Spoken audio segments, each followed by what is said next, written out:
To understand why the Nabataeans mattered, you need to understand what the ancient world ran on. It wasn't gold. It wasn't iron. It was smell. In the ancient world, incense was not a luxury. It was a religious obligation. Every temple, every royal ceremony, every altar in Egypt, Greece, Rome, and Persia burned frankincense and myrrh as a matter of sacred ritual. The gods demanded it. The priests enforced it. And there was only one place on earth where the most prized varieties grew in sufficient quantities: the southern Arabian Peninsula, in what is now Oman and Yemen. That created the incense route, a 2,400-kilometer overland highway stretching from the frankincense groves of southern Arabia, north through the Hijaz Desert, through the sandstone canyons of modern Jordan and the Negev, and finally to the ports and markets of the Mediterranean. Whoever controlled that route controlled the economy of the ancient Near East. After Alexander the Great died in 323 BCE and his generals carved his empire into competing kingdoms, a power vacuum opened in the barren desert highlands between the Mediterranean coast and the Arabian interior. The great successor states, the Ptolemies in Egypt, the Seleucids in Syria, fought over wealthy coastal cities and river valleys. Nobody paid attention to the sandstone canyons of Transjordan. The Nabataeans did. The earliest clear historical record of them dates to 312 BCE, when a Macedonian general named Athenaeus, serving under Alexander's successor Antigonus, launched a surprise raid on a Nabataean gathering, a seasonal market and festival, in the desert hills of what is now southern Jordan. Athenaeus seized silver, spices, and frankincense and retreated with his plunder. The Nabataeans struck back that night. They pursued Athenaeus's forces through the desert, caught them in camp, and killed nearly all of them, 4,000 infantry and 600 cavalry. Total annihilation. They then wrote a letter directly to Antigonus. According to the Greek historian Diodorus Siculus, they told him they had done nothing wrong, that they were a free people who lived in the desert, that they wanted no part of war, but that they would defend themselves absolutely. Antigonus sent another army. It also failed. That letter, written in 312 BCE, is the first documented Nabataean political statement in history, and it tells you everything you need to know about who these people were. The Nabataeans were not, at their origin, a settled agricultural civilization. They were semi-nomads who understood the desert in ways no foreign army ever could, and they built their empire not on conquest, but on control of infrastructure. Their capital was Petra, known in their own Aramaic language as Rakhmu. It occupied a dramatic sandstone canyon in what is now southwestern Jordan, accessible only through a narrow slot canyon called the Siq, nearly a kilometer long and sometimes just 3 meters wide. The entrance was almost impossible to find unless you already knew it existed. What waited at the end of the Siq was staggering. The treasury, Al-Khazne, rises 40 meters from the canyon floor. Its facade is carved with extraordinary precision directly into rose-red sandstone. Corinthian columns, classical pediments, eagles, and the figures of Castor and Pollux. It was almost certainly constructed during the reign of Aradas III in the early 1st century BCE. And it was not alone. Petra contained hundreds of carved facades, temples, royal tombs, a 3,000-seat theater, a colonnaded street, all carved or constructed within the canyon walls. At its peak, the city held an estimated 20,000 to 30,000 people, in a region receiving barely 150 millimeters of rain per year. The Nabataeans fed and watered that population through one of the most sophisticated hydraulic systems ever built in an arid landscape. An intricate network of channels, dams, cisterns, and ceramic pipes, pressure-fitted at the joints, captured every drop of rainfall and delivered fresh water throughout the city. Archaeologists have now identified over 200 separate water installations in and around Petra. The system could store millions of liters from a single moderate rain event. In the Negev desert, Nabataean farmers built hundreds of small runoff agriculture systems, terraced hillsides that channeled sparse rain onto cultivated fields, growing grapes, grain, and olives in one of the harshest environments on Earth. In the 1950s, agricultural researchers at Hebrew University reconstructed a Nabataean farm in the Negev and demonstrated it could produce real harvests using only natural rainfall. Those reconstructed farms still operate today. Commercially, the Nabataeans were masters of network control. They stationed caravanserais, way stations for merchant caravans, along the incense route at intervals of 1 day's travel, each offering water, fodder, and shelter. They charged tolls for passage and took a percentage of every trade good moving through their territory. Frankincense from Oman, myrrh from Yemen, spices from India, silk from China moving westward, copper from Cyprus, and grain from Egypt moving east. All of it passed through Nabataean hands. Their commercial network stretched from the Red Sea port of Ayla, modern Aqaba, north through Damascus, which the Nabataeans themselves briefly controlled around 85 BCE under King Aretas III, and west to the Gaza coast and Egyptian markets. The most celebrated Nabataean king was Aretas IV, who reigned from approximately 9 BCE to 40 CE, bearing the title Philodemos, lover of his people. His reign marked the peak of Nabataean prosperity and the most intensive construction period at Petra. He also appears, unexpectedly, in the New Testament. In his second letter to the Corinthians, the Apostle Paul writes that he escaped from Damascus by being lowered in a basket through a window in the city wall to flee the ethnarch of King Aretas, who had the city under guard. That single biblical reference confirms the geographic reach of Nabataean political influence into Syria in the early 1st century CE. Rome had been watching the Nabataeans with growing impatience for decades. Here was a kingdom of immense wealth controlling the commercial crossroads of the ancient world. And it was not Roman.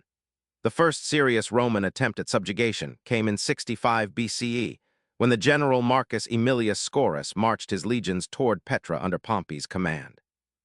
King Aretas III paid Scaurus 300 talents of silver to withdraw. Scaurus took the money, declared a diplomatic victory, and minted coins celebrating his triumph over Arabia. There had been no battle and no conquest. The coins were pure propaganda. Then came the expedition of Aelius Gallus. In 25 BCE, Emperor Augustus ordered a full-scale military campaign to conquer Arabia Felix, the incense-producing south of the Arabian Peninsula. General Aelius Gallus assembled roughly 10,000 soldiers and sailed from Egypt's Red Sea coast. He was guided by a Nabataean minister named Silius, who ancient sources, including the geographer Strabo, who accompanied part of the expedition, accuse of deliberately leading the Romans astray. The campaign lasted nearly 2 years and achieved nothing. Roman forces marched through waterless terrain for months. Disease, scurvy, dysentery, fever tore through the army. They fought several battles against Arabian tribes and won every one and still kept dying, not from combat but from the desert itself.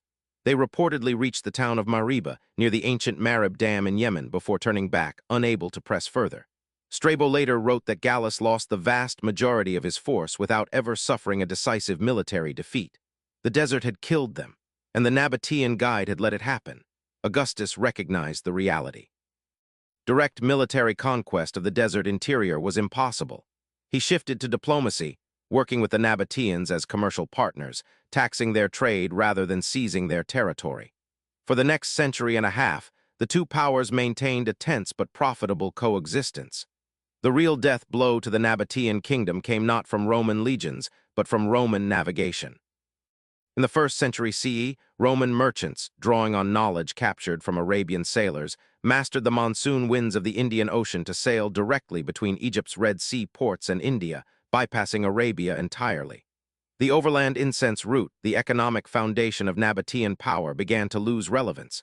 The caravans thinned. The tolls dried up. The cities along the desert highway quietly declined. By the reign of King Rabel II, who came to power around 70 CE, the Nabataean state was eroding economically from within. When Rabel II died in 106 CE, Emperor Trajan's legate Cornelius Palma absorbed the kingdom as the Roman province of Arabia Petrea. There is no record of significant military resistance. No siege, no final battle, no Roman triumph celebrating a conquered foe. Rome had not defeated the Nabataeans. It had simply outlasted them. The province of Arabia Petrea continued under Roman administration for another century.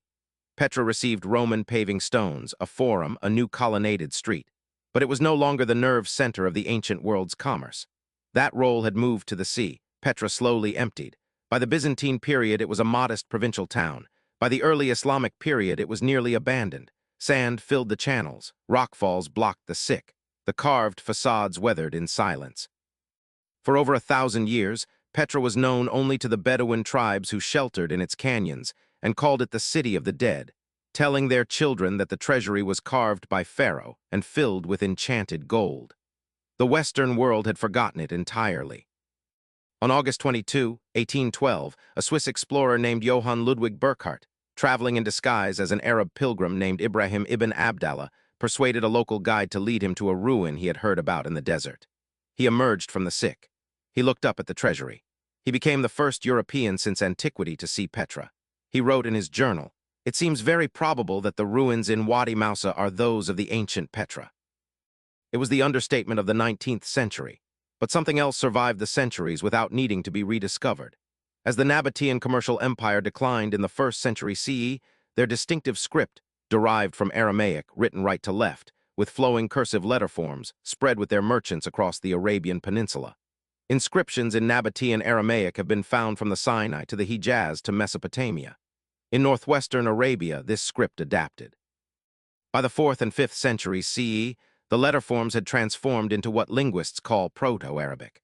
From Proto-Arabic emerged the Arabic script used to record the Quran in the 7th century, the medium of one of the world's great literary and intellectual traditions. Today, over 400 million people use direct descendants of the Nabataean merchant script as their primary writing system. Every Arabic text in the world carries the genetic imprint of the traders of Petra. Petra itself, excavated, studied, and designated a UNESCO World Heritage Site in 1985, now receives over 1 million visitors a year. It drives Jordan's tourism economy. The Rose-Red City, carved from living rock by a people most of the world has never heard of, is one of the most photographed places on the planet. CTA 1213 Min. History is full of civilizations that were buried, not because they were unimportant, but because the desert kept its secrets and the victors wrote the textbooks.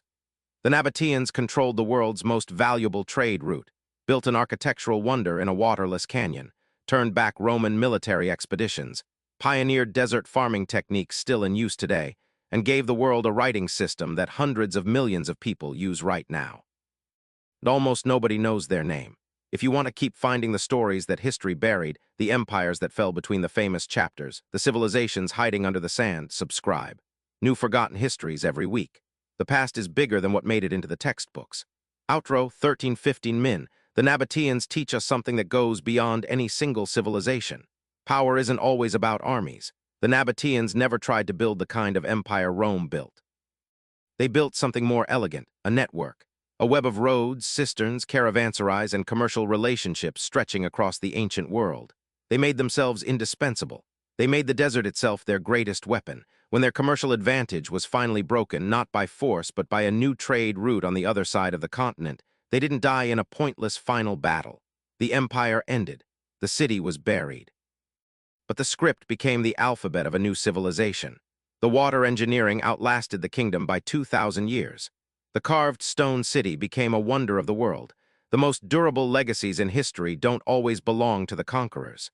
The Nabataeans understood something that Rome, for all its legions, never fully grasped. The desert doesn't need to be conquered.